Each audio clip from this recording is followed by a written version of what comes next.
Before you pack your bags and move to St. Petersburg, Florida, you're going to want to watch this. There may be a few things that you didn't know about or that you didn't expect, and hopefully this will save you some stress and might change how you think about where you want to live or invest here. In this video, I am breaking down the 6 most important things that you absolutely need to know about before moving to St. Pete so that you can decide if this city is for you or not. Before we dive in, if you're thinking about buying, selling, investing, or relocating here, or if you're just curious about what this amazing city has to offer, I am a licensed realtor in the state of Florida here in St. Pete, and every week I hear from people just like you who are exploring their next steps, and I'm here to help any way I can. The number on the screen goes straight to me, no assistance, no automated replies. So when you call or text, you'll hear back from me personally. You can also find all my contact info down in the description and book a Zoom call with me. Whether you've got questions or just want to talk through your options, I'm always happy to help.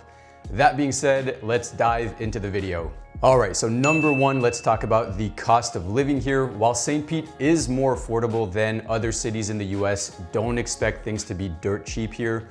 Overall, life in St. Pete is about 5% lower than the national average, which is awesome because it's nice to pay average prices for a city by the water with so much to do here.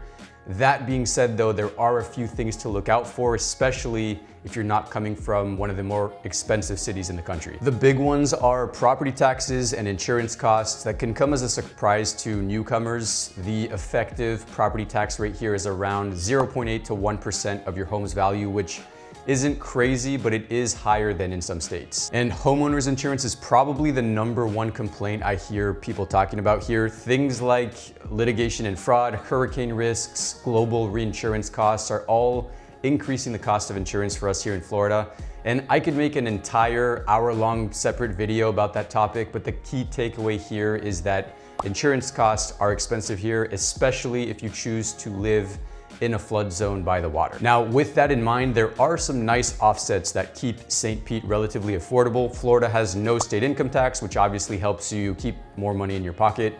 And there are property tax protections in place like the homestead exemption, which knocks up to $50,000 off your home's taxable value and caps annual assessment increases at a max of 3% a year or lower to help you lower that property tax bill over time. Also, Florida has aggressively reformed its property insurance laws since 2021 to discourage fraud and lawsuits and make the market more stable and competitive, which ultimately will slow down price increases and keep costs down. And if the cost of insurance is a big factor for you, there are ways to be strategic about it when you're looking at where to live here. For example, by looking at homes just a few miles inland where you're still close to the coast but outside of flood zones, or if you look at homes that are built more recently that are up to today's modern building standards, those things are gonna help you keep insurance costs lower. All right, so the second thing to know about living in the St. Pete area is that it isn't just one big beach down here. So yes, we do have a lot of really nice waterfront districts like Snell Isle or downtown or Gulfport.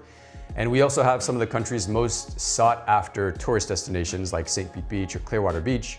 But the truth is that the St. Pete Clearwater area has a huge variety of communities to choose from, depending on what you're looking for. If you're looking for historic charm with proximity to the downtown area, there is Old Northeast, historic Kenwood, or historic Roser Park with their brick-lined streets and 1920s and 30s bungalows. If you want artsy urban vibes, Grand Central and the Warehouse Arts District are filled with murals and galleries and craft breweries. You can find family-friendly suburbs in Crescent Lake and Allendale Terrace or nearby cities like Seminole that are a little bit more quiet with lots of parks and good school ratings. There's really something here for everyone, which is why when I talk to new clients, I always ask about what's really important to them so that I can match them up with the perfect area. And in general, people usually find that St. Pete and its surroundings are very welcoming and neighborly. And number 3, let's talk about the weather. St. Pete's climate is famously sunny and warm. Lots of sun here with 361 days of sunshine a year and never any snow. But you do need to know about the flip side of that, which is the heat and humidity. We're in a subtropical climate here, so the summers are long, hot, and extremely humid, pretty much from June through September. You can expect temperatures in the 90s that actually feel hotter because of the humidity, and with rain and thunderstorms happening pretty regularly during the summertime, although they tend to be in short bursts once or twice a day instead of being dragged out over the entire day, which makes them a little bit more manageable. Most of the year though, the weather is really nice, and the so-called winter months from October through April are why people move here. That's when we get the more mild and dry days in the high 70s, low 80s. It's a lot cooler in the evenings, humidity is a lot lower. It makes it really enjoyable to be outside and take advantage of all the fun activities that this area has to offer. And you will see that these are the months where all your friends and family are gonna wanna come visit, so be prepared for that. All right, so switching gears a bit, let's talk about hurricanes. Hurricane season is a real consideration here. Now, the Tampa Bay area does have a reputation for dodging major hurricanes because of the way we're positioned on the Gulf. But after over a century of not being directly hit, last year in October and September 2024, we got hit hard twice in a row by hurricanes Helene and Milton. These two hurricanes caused a lot of physical and emotional damage to many households in the area, especially in neighborhoods close to the water in low elevation flood zones. And unfortunately, almost a year later, some of the worst hit neighborhoods are still in the process of rebuilding. Now again, like I said before, St. Pete is not just one big homogeneous beach town by the water, so not all parts of the area are in high-risk flood zones. There are plenty of neighborhoods on higher ground that never get flooded. And even by the water, newer homes are being built above base flood elevation with modern building codes to withstand storm surge, and infrastructure is slowly being improved to be a lot more resilient. So the bottom line is hurricanes are no joke, and we do take them seriously, but there are ways to minimize the risk of suffering damage from them by making sure you're prepared and choosing the right neighborhood and home construction so that you can enjoy the beautiful weather here. Okay, so number 4 is transportation. Unless you live and work strictly downtown, you're going to want a car here. Public transportation does exist here with the PSTA bus system, but it's pretty limited in how often it stops and where it goes. And once you get outside of the city center, the area is pretty spread out, so it's just a lot more practical to drive if you're going to commute or run errands. Traffic here overall isn't that bad, especially when you compare to cities like Orlando or Miami. The average commute time here is around 22 minutes. So for example, I live in the Distant Heights area, which is very centrally located in Pinellas County, and it takes me about 10 minutes to get to downtown, 20 minutes to get to St. Pete Beach or Treasure Island, and about 30 minutes to get to Tampa and the airport, which is not bad at all. Now, of course, we have some bottlenecks when it comes to traffic like any other city. The bridges that connect St. Pete to Tampa and other major roads like US 19 will get congested during rush hour. Like if you take the Howard Franklin Bridge in the morning to get to Tampa and you leave around 7:30 to 9, that 30-minute commute is probably gonna be more like 45 minutes at that time. And same thing with getting to the beaches during what we call the snowbird season, which is that cooler time of year when we see a lot of people from colder places up north migrate here for the dry season and take advantage of the nice weather. When the snowbirds are here, everyone wants to enjoy the beach, so it tends to get more crowded on the roads. And we've definitely seen an uptick in traffic compared to a few years ago, but I think that's a good sign. It means that growth is happening here and more people want to move here.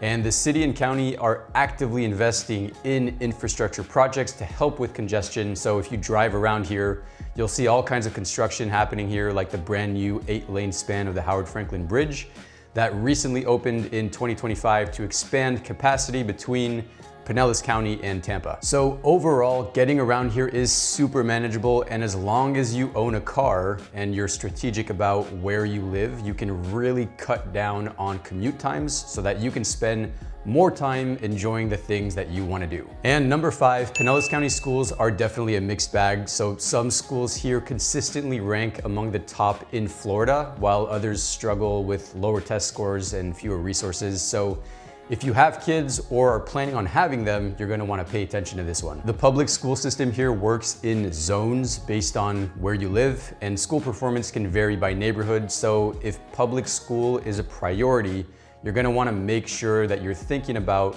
what zone you wanna be in. So in St. Pete proper, for example, St. Petersburg High School offers a prestigious international baccalaureate program and is ranked among the top 50 schools in Florida. But some other zone high schools and middle schools in the city have lower ratings. As an alternative, if your zone isn't ideal, Pinellas does have school choice programs and magnet programs, which allow you to apply even if you're in a different zone. But spots are limited and competitive, so applying does not guarantee placement. So all that to say that if you have school-age children, don't assume that the neighborhood you love has a top-notch school, and make sure you're paying attention to school ratings and zones before choosing a home. And finally, number 6 is the job market here. We have a very strong job market and diversified economy, and with so many people wanting to move here for the lifestyle, job competition can be pretty fierce. Also, if you're in a specialized field, there may be fewer employers in your niche compared to bigger cities like Miami or New York. And compared to other bigger cities, especially in the Northeast and West Coast of the US, salaries are gonna be a little bit lower here. Now, of course, the cost of living is also lower, but it can be an adjustment for some people. That being said, there is a reason why Forbes and others often list the Tampa Bay area amongst the best places for business and careers. Key industries here include financial services, healthcare, tourism, hospitality, and a growing tech sector. And when it comes to moving here from a more expensive city, it's becoming more and more frequent for people to negotiate a remote work arrangement and keep their higher paying jobs while working remotely from here to get the best of both worlds. All right, so those were the 6 most important things you need to know about St. Pete. I hope you learned something from the video. And again, I'm a licensed realtor here. If you're thinking of buying or selling an existing home here, or you have questions about the purchase and sale process in general, my direct number is on the screen. I'll be personally replying to you. All my contact info is down in the description. You can book a no pressure Zoom call with me if you want to discuss your options. I hope you have a great rest of your day, and I will see you in the next video.